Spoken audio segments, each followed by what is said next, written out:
you can have exactly the same issue and get two completely different narratives. Take knife crime as one example. Reports of knife crime among black youths are constantly in the media. Yes, it's a problem, but what's the solution that's proposed? More stop and search powers for the police. And many people agree with that solution. But knife crime is an issue in Britain. And there's no better way to emphasize the disparity in the narrative than this. Glasgow has the highest murder rates in Western Europe. In 2015, Scotland remained the assault capital of the world, having 7 times the world average and twice that of England. But in Scotland, when talking about knife crime, there's a report that says, while knife crime can never be eradicated, it needs to be understood as an intractable cultural feature of urban life.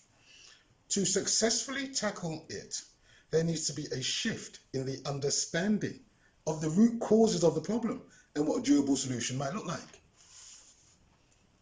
So there was help with housing, help with relocation, help with employment and training. Youths and family members were given a number to call if they wanted to take up the offer. And huge numbers of them who did so were put into a program and are no longer in the gang lifestyle. So they treated knife crime as a public health issue, and it was publicly funded. Regarding knife crime in Scotland, they said this: a purely justice-driven approach does not work. You can arrest as many people as you like, you can search as many people as you like, you can lock them up and throw away the key. It just won't solve the problem. Do you see the completely different narratives surrounding the exact same problem? On the one hand, they say, lock these people up and throw away the key. And on the other hand, they say, locking people up won't solve the problem. On the one hand, it's accepted that it is a cultural feature of urban life and that there needs to be understanding of the root causes, which is housing, relocation, education and training. But on the other hand, no such considerations are made. They say it's a public health issue that needs to be publicly funded, and it is funded in Scotland.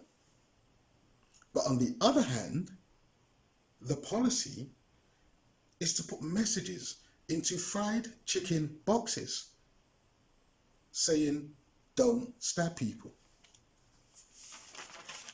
So you have exactly the same problem, exactly the same issue, and yet there are two completely different narratives on the subject. There are two completely different approaches to rectify the problem. You see, it's the way the subject is covered. It's the way the conversation is formed, which shapes the thinking of the people who are hearing the message. So on the one hand, for one group, lock them up, throw away the key. On the other hand, that's not going to work. And this is how people's thinking gets formed, because the media will put out the narrative that they want people to subscribe to. And this is the same reason why you hear a lot of people agreeing with the narrative concerning the black youth crime, which is more stop and search powers, because that's how the conversation has been framed.